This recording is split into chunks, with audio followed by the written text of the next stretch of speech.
ओम शांति 20/12/2025।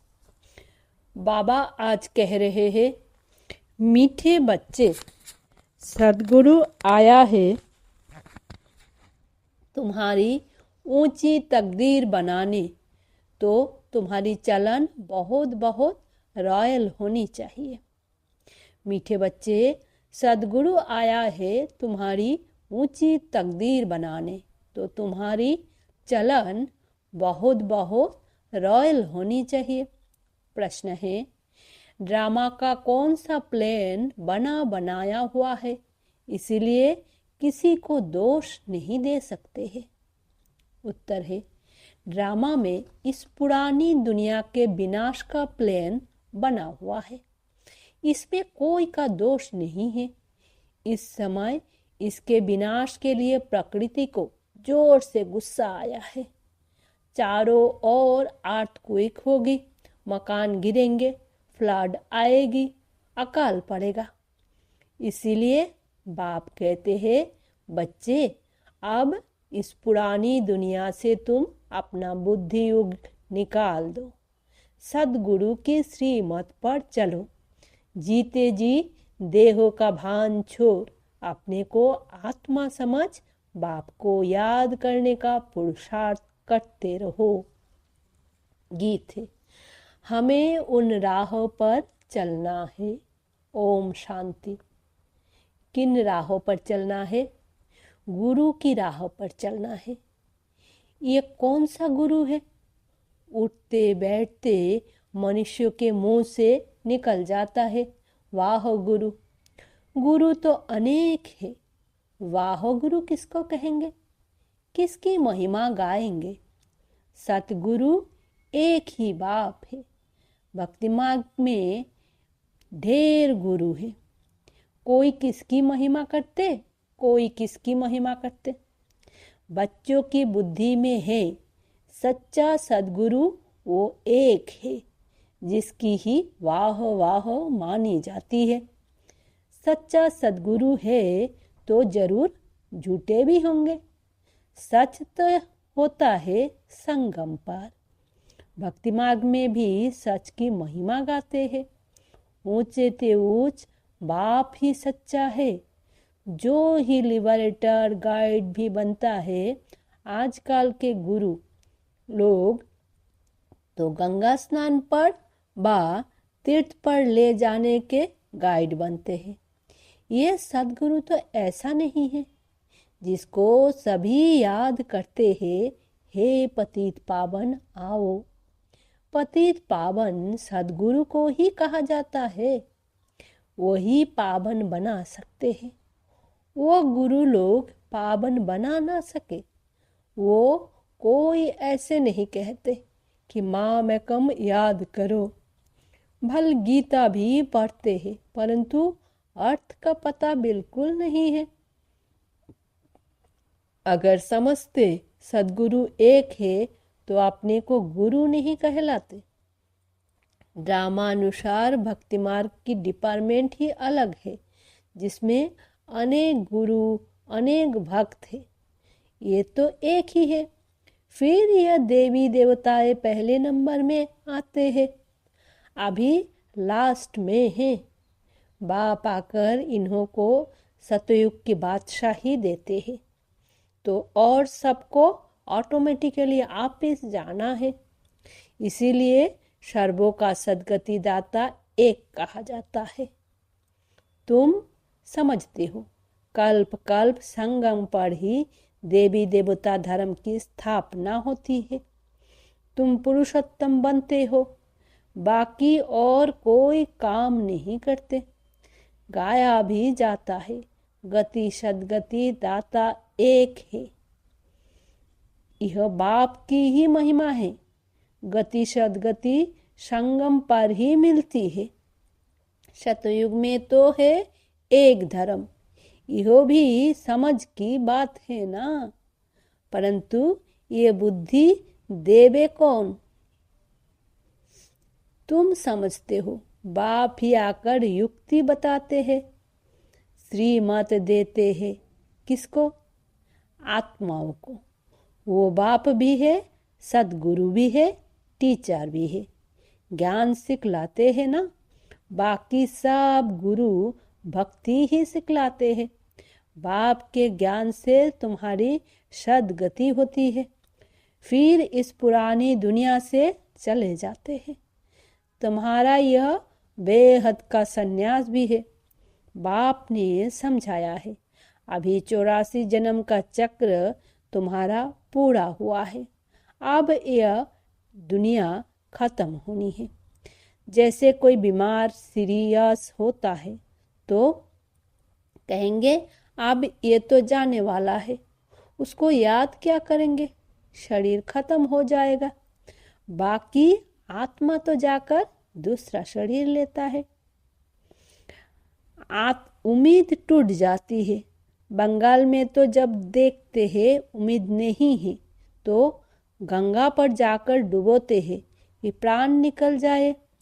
मूर्तियों की भी पूजा कर फिर जाकर कहते हैं डूब जा डूब जा।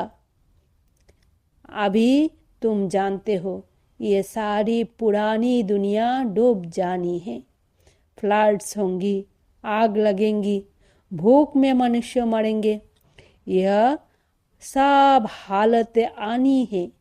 आर्टक्वेक के मकान आदि गिर पड़ेंगे। इस समय प्रकृति को गुस्सा आता है तो सब को खलास कर देती है। यह सब हालतें सारी दुनिया के लिए आनी है। अनेक प्रकार का मौत आ जाता है। बम्स में भी जहर भरा हुआ है। थोड़ी बम्स आने से बेहोश हो जाते हैं, थोड़ी बांस आने से बेहोश हो जाते हैं। यह तुम बच्चे जानते हो कि क्या क्या होने का है। ये सब कौन कराते हैं? बाप तो नहीं कराते हैं। ये ड्रामा में नूंद है, कहीं पर दोष नहीं देंगे। ड्रामा का प्लेन बना हुआ है। पुरानी दुनिया सो फिर नई जरूर होगी। नेचुरल कैलामिटीज आएंगी, विनाश होने का ही है। इस पुरानी दुनिया से बुद्धि का योग हटा देना, इसको बेहद का संन्यास कहा जाता है। अब तुम कहेंगे वाह सद्गुरु वाह, जो हमको यह रास्ता बताया। बच्चों को भी समझाते हैं, ऐसी चलन नहीं चलो जो उनकी निंदा हो। तुम यहाँ जीते जी मरते हो। देहों को छोड़ अपने को आत्मा समझते हो। देहों से न्यारी आत्मा बन बाप को याद करना है। ये तो बहुत अच्छा कहते हैं, वाह सद्गुरु वाह। पारलौकिक सद्गुरु की ही वाह वाह होती है। लौकिक गुरु तो ढेर है, सद्गुरु तो एक ही है, सच्चा सच्चा, जिसका फिर भक्ति मार्ग में भी नाम चला आता है। सारी सृष्टि का बाप तो एक ही है। नई सृष्टि की स्थापना कैसे होती है ये भी किसको पता नहीं है। शास्त्रों में तो दिखाते हैं प्रलय हो गई, फिर पीपल के पत्ते पर श्री कृष्ण आया। अभी तुम समझते हो पीपल के पत्ते पर कैसे आएगा। श्री कृष्ण की महिमा करने से कुछ फायदा नहीं होता। तुम्हें अब चढ़ती कला में ले जाने के लिए सद्गुरु मिला है। कहते हैं ना, चढ़ती कला तेरे भाने सर्वों का भला। तो रूहानी बाप आत्माओं को बैठ समझाते हैं। 84 जन्म भी आत्मा ने लिए हैं। हर एक जन्म में नाम रूप दूसरा हो जाता है। ऐसे नहीं कहेंगे फलाने ने 84 जन्म लिए हैं, नहीं, आत्मा ने 84 जन्म लिया। शरीर तो बदलते जाते हैं। तुम्हारी बुद्धि में ये सब बातें हैं। सारी नॉलेज बुद्धि में रहनी चाहिए। कोई भी आए तो उनको समझाए। आदि में था ही देवी देवता का राज्य, फिर मध्य में रावण राज्य हुआ। सीढ़ी उतरते रहे। सतयुग में कहेंगे सतो प्रधान, फिर सतो रजो तमो में उतरते हैं। चक्र फिरता रहता है। कोई कोई कहते हैं बाबा को क्या पड़ी थी जो 84 के चक्रों में हमको लाया, लेकिन ये तो सृष्टि चक्र अनादि बना हुआ है। इनके आदि मध्य अंत को जानना है। मनुष्य होकर अगर नहीं जानते तो वो नास्तिक है। जानने से तुमको कितना ऊंच पद मिलता है। यह पढ़ाई कितनी ऊंच है। बड़ा इम्तिहान पास करने वाले की दिल में खुशी होती है ना, हम बड़े से बड़ा पद पाएंगे। तुम जानते हो यह लक्ष्मी नारायण अपने पूर्व जन्म में सीखकर फिर मनुष्य से देवता बने। इस पढ़ाई ये राजधानी स्थापन हो रही है। इस पढ़ाई से ये राजधानी स्थापन हो रही है। पढ़ाई से कितना ऊंच पद मिलता है। वंडर है ना।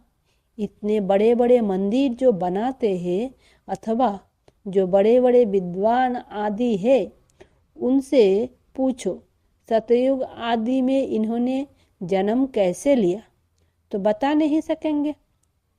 तुम जानते हो ये तो गीता वाला ही राजयोग है। गीता पढ़ते आए हैं परंतु उससे फायदा कुछ नहीं है। अब तुमको बाप बैठ सुनाते हैं।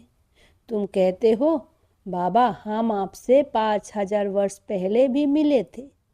क्यों मिले थे? स्वर्ग का वर्षा लेने, लक्ष्मी नारायण बनने के लिए। कोई भी छोटे बड़े बूढ़े आदि आते हैं, यह जरूर सीख कर आते हैं। एम ऑब्जेक्ट ही यह है। सत्यनारायण की सत्य कथा है ना, ये भी तुम समझते हो।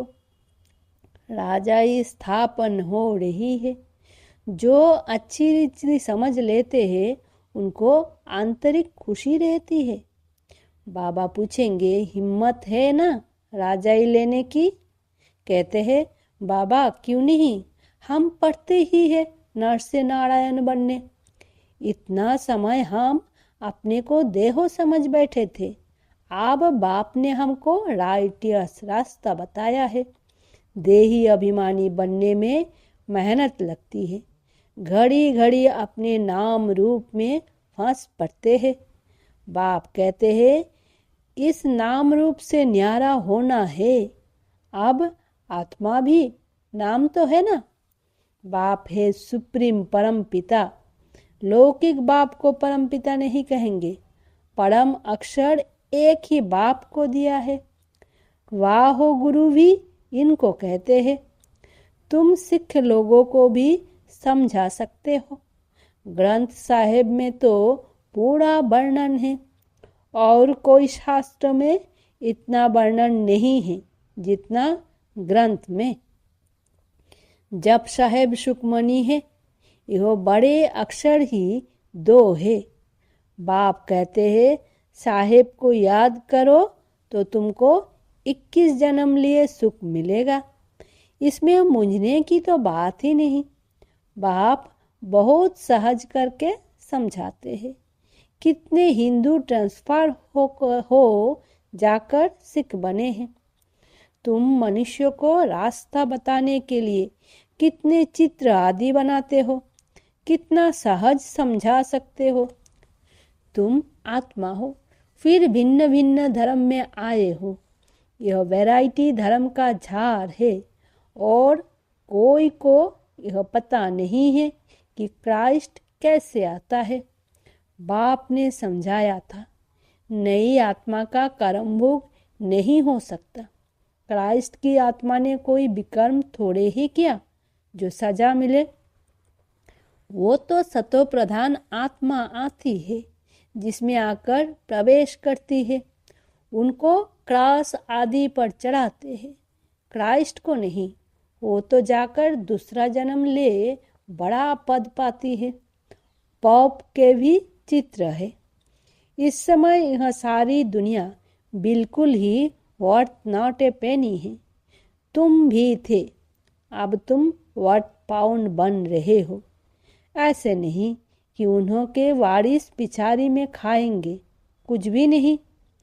तुम अपने हाथ भरपूर कर जाते हो, बाकी सब खाली हाथ जाएंगे। तुम भरपूर होने के लिए ही पढ़ते हो। यह भी जानते हो जो कल पहले आए हैं वही आएंगे। थोड़ा भी सुनेंगे तो आ जाएंगे, सब इकट्ठे तो देख भी नहीं सकेंगे। तुम ढेर प्रजा बनाते हो, बाबा साहब को थोड़े ही देख सकते हैं। थोड़ा बहुत सुनने से भी प्रजा बनते जाते हैं। तुम गिनती भी नहीं कर सकेंगे। तुम बच्चे सर्विस पर हो, बाबा भी सर्विस पर है। बाबा सर्विस बगैर रह नहीं सकते। रोज सुबह को सर्विस करने आते हैं। सत्संग आदि भी सुबह को करते हैं। उस समय सबको फुर्सत होती है। बाबा तो कहते हैं तुम बच्चों को घर से बहुत सवेरे भी नहीं आना है और रात को भी नहीं आना चाहिए, क्योंकि दिन प्रतिदिन दुनिया बहुत खराब होती जाती है। इसीलिए गली गली में सेंटर्स ऐसा नज़दीक होना चाहिए जो घर से निकले सेंटर पर आए, सहज हो जाए। तुम्हारी वृद्धि हो जाएगी तब राजधानी स्थापन होगी। बाप समझाते तो बहुत सहज है, यह राजयुग द्वारा स्थापन कर रहे हैं, बाकी यह सारी दुनिया होगी ही नहीं। प्रजा तो कितनी ढेर बनती है, माला भी बननी है। मुख्य तो जो बहुतों की सर्विस कर आप समान बनाते हैं वही माला के दाने बनते हैं। लोग माला फेरते हैं परंतु अर्थ थोड़े ही समझते हैं। बहुत गुरु लोग माला फेरने के लिए देते हैं कि बुद्धि इसमें लगी रहे। काम महाशत्रु है, दिन प्रतिदिन बहुत कड़ा होता जाएगा, तमो प्रधान बनते जाते हैं। ये दुनिया बहुत गंदी है। बाबा को बहुत कहते हैं हम तो बहुत तंग हो गए हैं, जल्दी सतयुग में ले चलो। बाप कहते हैं धीरज धरो, स्थापना होनी ही है। ये खातिरी है, ये खातिरी ही तुमको ले जाएगी। बच्चों को यह भी बताया है तुम आत्माएं परमधाम से आई हो, फिर वहाँ जाना है, फिर आएंगे पार्ट बजाने। तो परमधाम को याद करना पड़े। बाप भी कहते हैं माँ में कम याद करो तो विकर्मों विनाश होंगे। यही पैगाम सभी को देना है और कोई पैगंबर मैसेज आदि है नहीं।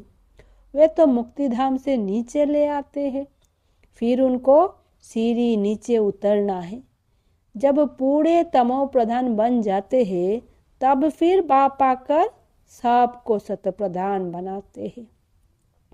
तुम्हारे कारण सबको वापिस जाना पड़ता है, क्योंकि तुमको नई दुनिया चाहिए ना।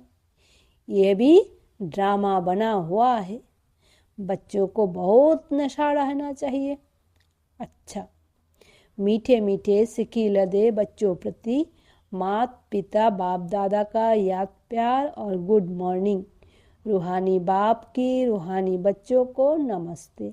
हम रूहानी बच्चों की रूहानी माता पिता बाप दादा को याद प्यार गुड मॉर्निंग और नमस्ते। धारणा के लिए मुख्य सार। पहला, इस देहो के नाम रूप से न्यारा होकर देही अभिमानी बनना है। ऐसी चलन नहीं चलनी है जो सद्गुरु की निंदा हो। दूसरा, माला का दाना बनने के लिए बहुतों को आप समान बनाने की सेवा करनी है।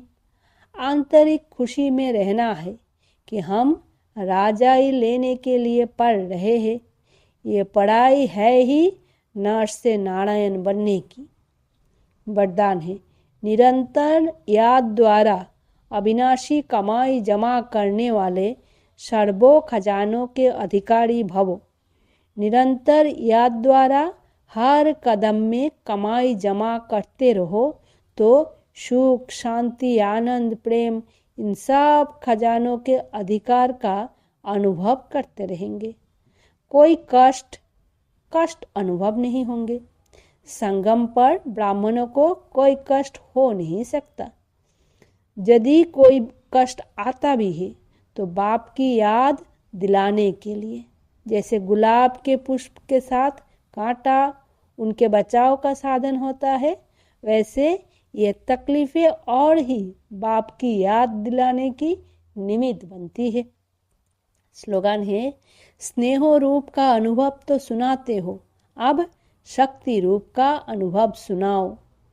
अव्यक्त इशारे, अब संपन्नों व कर्मातीत बनने की धुन लगाओ। जैसे साकार में देखा, लास्ट कर्मातीत स्टेज का पार्ट सिर्फ ब्लेसिंग देने का रहा। ब्लेसिंग के भी विशेषता और ब्लेसिंग्स की भी कमाल रही। ऐसे फॉलो फादर, सहज और शक्तिशाली सेवा यही है।